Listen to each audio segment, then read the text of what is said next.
श्री गणेश जी भगवान जी की जय हो। नवरात्रि की 9 दुर्गाओं की जय हो। नवरात्रि के प्रथम जय हो।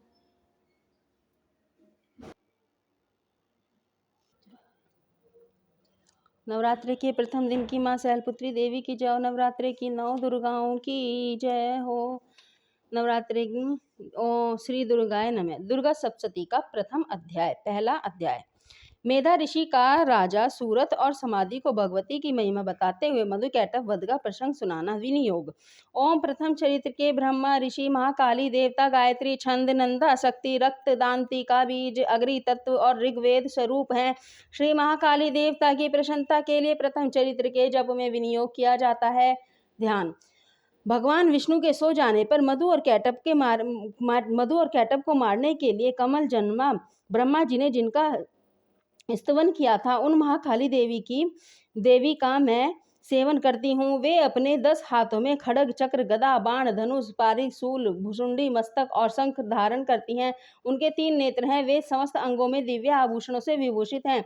उनके शरीर की कांति नीलमणि के समान है तथा वे 10 मुख और 10 पैरों से युक्त हैं। उन ओम चंडी देवी को नमस्कार है। मार्कंडेय जी बोले, सूर्य के पुत्र सार्वणी जो 8वें मनु कहे जाते हैं, उनकी उत्पत्ति की कथा विस्तार पूर्वक कहता हूँ, सुनो।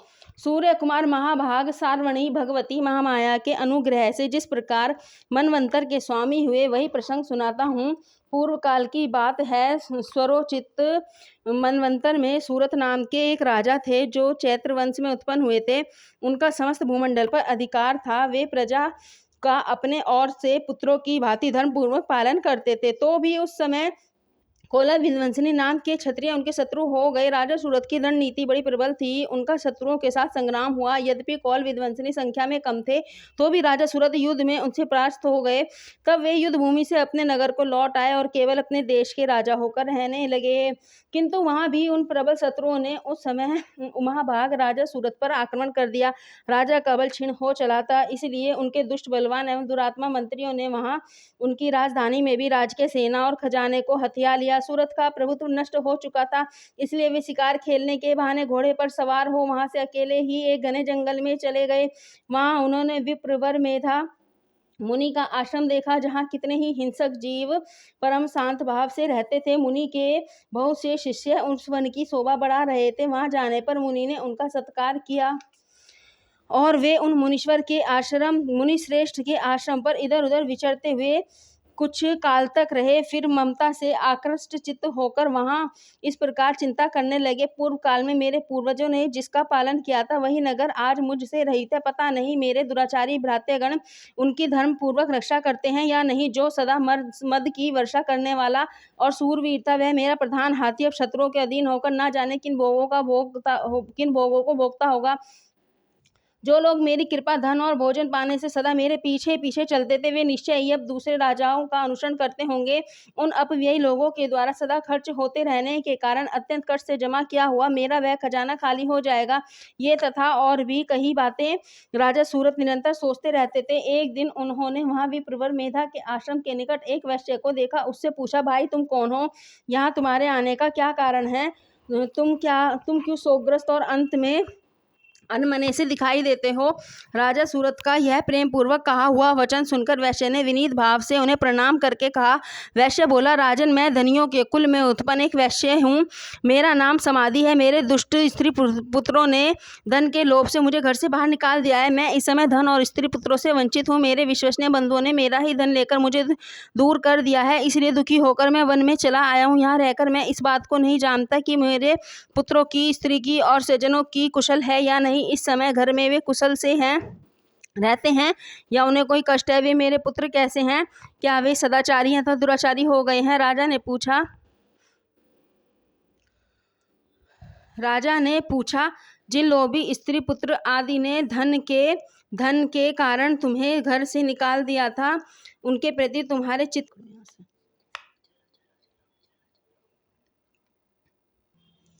स्त्री पुरुष आदि ने धन के कारण तुम्हें घर से निकाल दिया है, उनके प्रति तुम्हारे चित्त में इतना स्नेह का बंधन क्यों है? वैश्य बोला, आप मेरे विषय में जैसी बात कहते हैं वह प्रति प्रेम और आत्मीय जन के प्रति अनुराग को तिलांजलि दे मुझे घर से निकाल दिया है, उन्हीं के प्रति मेरे हृदय में इतना स्नेह है। महामते, गुणहीन बंधुओं के प्रति भी जो मेरा चित्त इस प्रकार प्रेम मग्न हो रहा है, यह क्या है? इस बात को मैं जानकर भी नहीं जान पाता। उनके लिए मैं लंबी सांसें ले रहा हूँ और मेरा हृदय अत्यंत दुखित हो रहा है। उन लोगों में प्रेम का सर्वथा अभाव है, तो भी उनके प्रति जो मेरा मन निष्ठुर नहीं हो पाता, इसके लिए क्या करूं? मार्कंडेय जी कहते हैं, ब्राह्मण तदंतर राजाओं में श्रेष्ठ सूरत वह समाधि नामक वैश्य दोनों साथ साथ मेधा मुनि की सेवा में उपस्थित हुए और उनके साथ यथा योग्य न्यायानुकूल विनयपूर्ण वर्ताव करके बैठे। तत्पश्चात वैश्य और राजा ने कुछ वार्तालाप आरंभ किया। राजा ने कहा, भगवान, मैं आपसे एक बात पूछना चाहता हूँ, उसे बताइए। मेरा चित्त आपके अपने अधीन न होने के कारण वह बात मेरे मन को बहुत दुख देती है। जो राज्य मेरे हाथ से चला गया है उसमें और उसके संपूर्ण अंगों में मेरी ममता बनी हुई है। मुनि श्रेष्ठ यह जानते हुए भी कि वह अब मेरा नहीं है, अज्ञानी की भांति मुझे उसके लिए दुख होता है। यह क्या है? इधर यह वैसे भी घर से अपमानित होकर आया है, इसके पुत्र और स्त्री और भृत्यों ने इसे छोड़ दिया है, स्वजनों ने भी इसका परित्याग कर दिया है, तो भी यह उनके प्रति अत्यंत हार्दिक स्नेह रखता है। इस प्रकार यह तथा मैं दोनों ही बहुत दुखी हैं। जिसमें प्रत्यक्ष दोष देखा गया है उस विषय के लिए भी हमारे मन में ममता जनित आकर्षण पैदा हो रहा है। महाभाग, हम दोनों समझदार हैं तो भी हम में जो मोह पैदा हुआ है यह क्या है? विवेक शून्य पुरुष की भांति मुझ में और इसमें यह मूर्ता प्रत्यक्ष दिखाई देती है।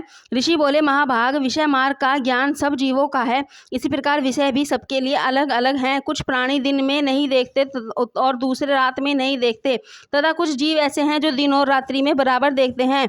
यह ठीक है कि मनुष्य समझदार होते हैं, किंतु केवल वे ही ऐसे नहीं होते। पशु पक्षी मृग आदि सभी प्राणी समझदार होते हैं।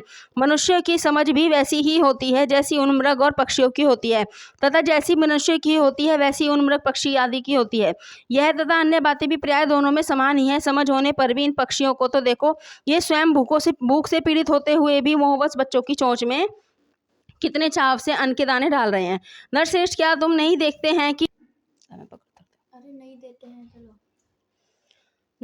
हैं कि मनुष्य समझदार होते हुए भी लोभवश अपने किए हुए उपकार का बदला पाने के लिए पुत्रों की अभिलाषा करते हैं। यद्यपि उन सब में समझ की कमी नहीं है, तथापि वे संसार की स्थिति बनाए रखने वाले भगवती महामाया के प्रभाव द्वारा ममता में व्यवहार से युक्त मोह के गहरे गर्त में गिराए गए हैं।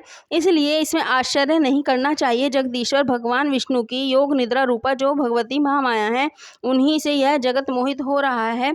ये भगवती महामाया देवी अज्ञानियों में भी चित्त को बलपूर्वक खींचकर मोह में डाल देती हैं। वे ही इस संपूर्ण चराचर जगत की सृष्टि करती हैं तथा वे ही प्रसन्न होने पर मनुष्य को मुक्ति के लिए वरदान देती हैं। वे ही पराविद्या, संसार बंधन और मोक्ष की हेतुभूता सनातनी देवी संपूर्ण ईश्वरों की भी ईश्वरीय अधीश्वरी हैं। राजा ने पूछा, भगवान, जिन्हें आप महामाया कहते हैं वे देवी कौन है? ब्राह्मण, उनका आविर्भाव कैसे कौन है? ब्रह्मवेत्ताओं में श्रेष्ठ महर से उन देवी का जैसा प्रभाव हो, जैसा स्वरूप हो, जिस प्रकार प्रादुर्भाव हुआ हो, वह सब मैं आपके मुख से सुनना चाहता हूँ। ऋषि बोले, राजन, वास्तव में तो वे देवी नित्य स्वरूपा ही हैं। संपूर्ण जगत उन्हीं का रूप है तथा उन्होंने समस्त विश्व को व्याप्त कर रखा है, तथापि उनका प्राकट्य अनेक प्रकार से होता है।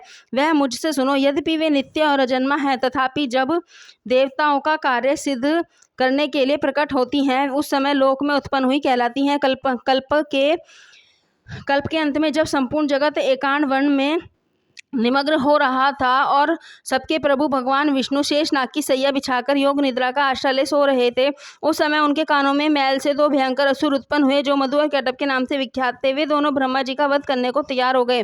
भगवान विष्णु के नाभि कमल में विराजमान प्रजापति ब्रह्मा जी ने जब उन दोनों भयानक असुरों को अपने पास आया और भगवान को सोता हुआ देखा, तब एकाग्रचित्त होकर उन्होंने भगवान विष्णु को जगाने के लिए उनके नेत्रों में निवास करने वाली योग निद्रा का स्तवन आरंभ किया, जो इस विश्व की अधीश्वरी, जगत को धारण करने वाली, संसार का पालन और संहार करने वाली है तथा तेज रूप भगवान विष्णु की अनुपम शक्ति है। उन्हीं भगवती निद्रा देवी की भगवान ब्रह्म स्तुति करने लगे। ब्रह्मा जी ने कहा, देवी, तुम ही स्वाहा, तुम ही स्वदा और तुम ही वसटकार हो।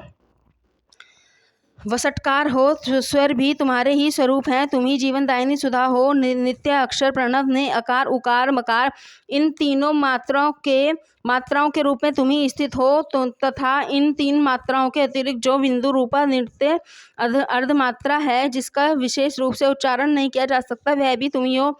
देवी तुम ही संध्या, सावित्री और परम जननी हो। देवी तुम ही इस विश्व ब्रह्मांड को धारण करती हो। तुमसे ही इस जगत की सृष्टि होती है, तुम्ही से इसका पालन होता है और सदा तुम ही कल्प के अंत में सबको अपना ग्रास बना लेती हो।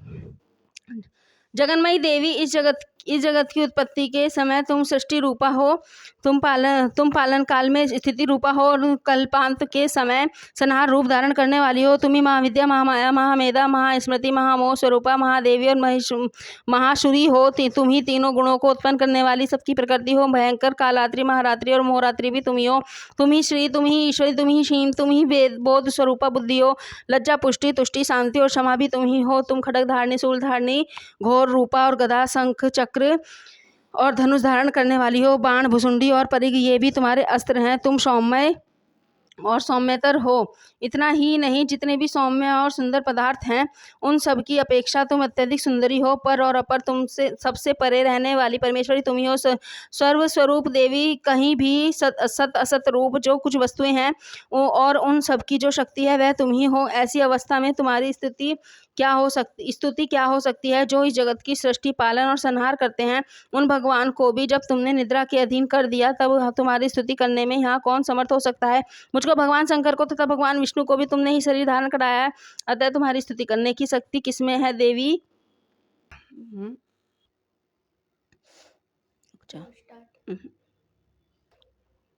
कहीं भी सत असत रूप जो कुछ वस्तुएं हैं और उन सब की जो शक्ति है वह तुम ही हो। ऐसी अवस्था में तुम्हारी स्तुति क्या हो सकती है जो इस जगत की सृष्टि, पालन और संहार करते हैं। उन भगवान को भी जब तुमने निद्रा के अधीन कर दिया तब तुम्हारी स्तुति करने में यहाँ कौन समर्थ हो सकता है। मुझको, भगवान शंकर का तथा भगवान विष्णु को भी तुमने ही शरीर धारण कराया, अतः तुम्हारी स्तुति करने की शक्ति किसमें है देवी। तुम तो अपने इन उदार प्रभाव से ही प्रशंसित हो। ये जो दोनों दुर्धर्ष असुर मधु और केटभ हैं, इनको मोह में डाल दो और जगदीश्वर भगवान विष्णु को शीघ्र ही जगा दो।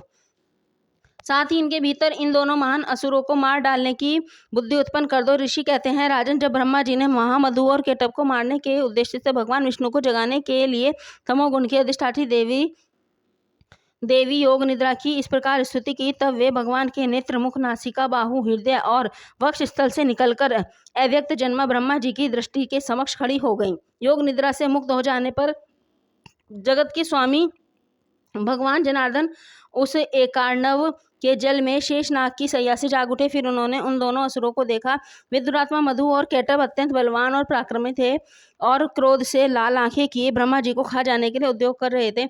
तब भगवान श्री हरि ने उठकर उन दोनों के साथ 5000 वर्षों तक केवल बाहु युद्ध किया। वे दोनों भी अत्यंत बल के कारण उन्मत्त हो रहे थे। इधर महामाया ने इन्हें मोह में डाल रखा था, इसलिए वे भगवान विष्णु से कहने लगे, हम तुम्हारी वीरता से संतुष्ट हैं, तुम हम लोगों से कोई वर मांगो।